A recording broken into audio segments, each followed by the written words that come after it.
Most people manage their money in a predictable order.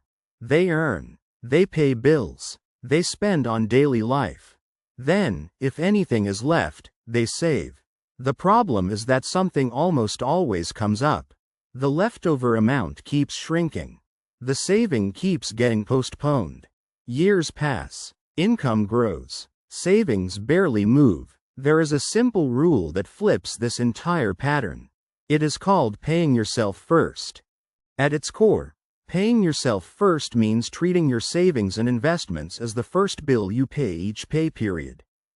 Before rent, before subscriptions, before any spending, a defined amount is moved into your savings or investment account the moment your income arrives. The rest of your life is funded with whatever remains. The order of operations is small, but it quietly changes everything across years. This matters because the traditional approach quietly trains your brain to treat saving as optional. When saving is the last item on the list, it becomes the easiest item to drop. There is always one more expense, one more want, one more reason to wait. Paying yourself first removes that trap. Saving becomes part of your fixed life cost, not an afterthought. The decision is already made before any temptation arrives. To understand how it really works, picture your income as water flowing into a container with several outlet pipes. The traditional approach connects the savings pipe to the bottom, after all the others.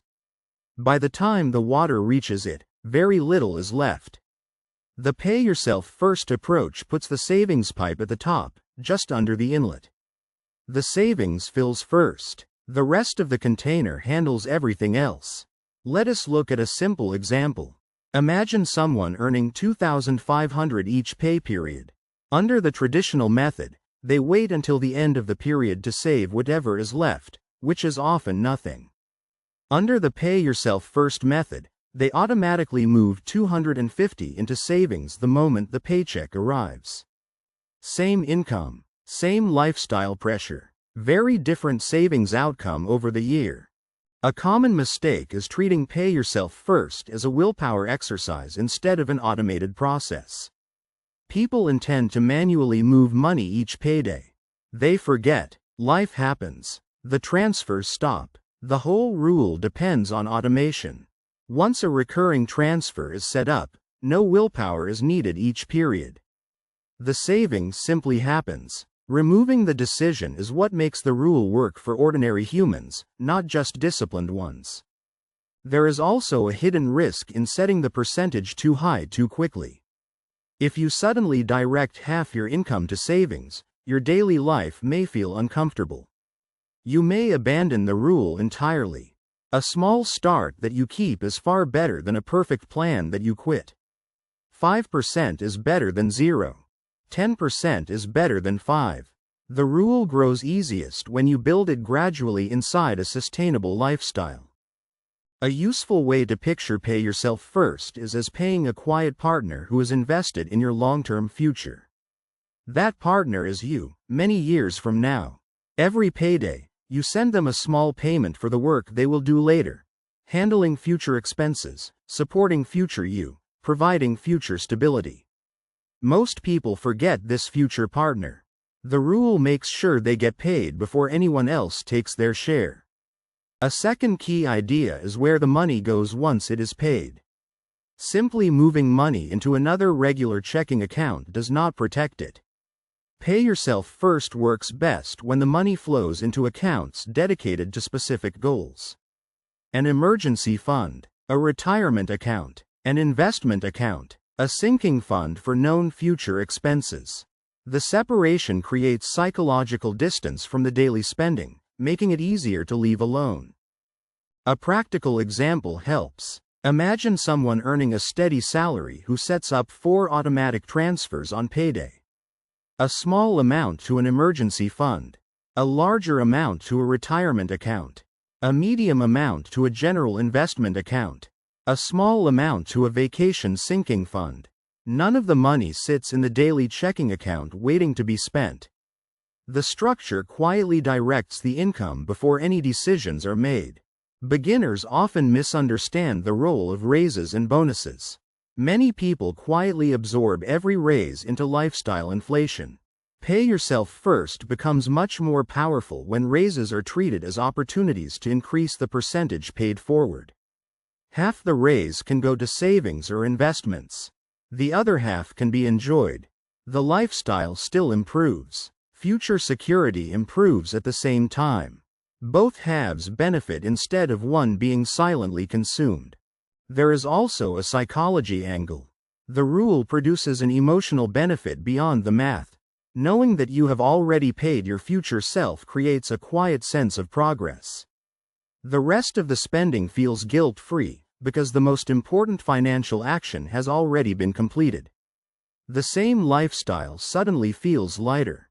The same dollar spent on a coffee no longer competes with savings.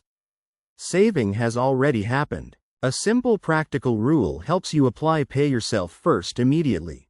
Decide on a small starting percentage of your income, even if it is only 5%. Choose the accounts that fit your goals. Set up automatic transfers on payday. Increase the percentage slightly every time your income rises. Review the structure once a year. The rule does not require courage. It requires one setup decision and the patience to let it run. There are things to avoid. Do not skip the rule for non-essential reasons. Do not raid the destination accounts to fund daily wants. Do not assume motivation alone will keep you saving manually each pay period. Do not start with a percentage so high that it forces you to quit. Do not let lifestyle inflation absorb every raise without redirecting part of it. And do not forget to align the destinations with your goals. A better habit is to think of the pay yourself first amount as a fixed monthly bill. Just as you would never skip rent for non-essential reasons, you protect this amount with the same seriousness. The mental shift is small but powerful. Once the brain treats saving as non-negotiable, the rule becomes almost effortless. Years later, you may realize a meaningful portion of your wealth was built almost without conscious effort.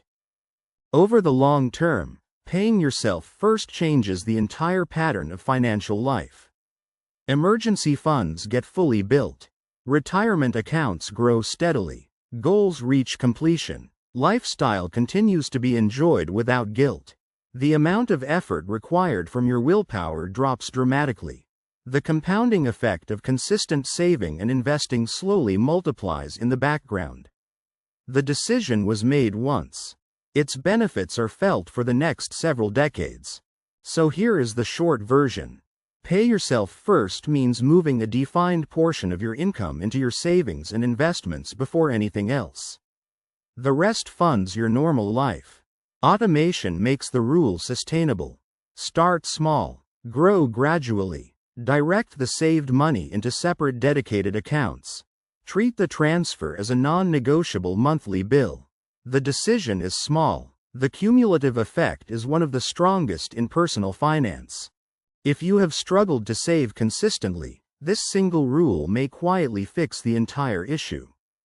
Decide today on a small percentage of your next paycheck to send forward. Set up the transfer once. Choose the right destination accounts.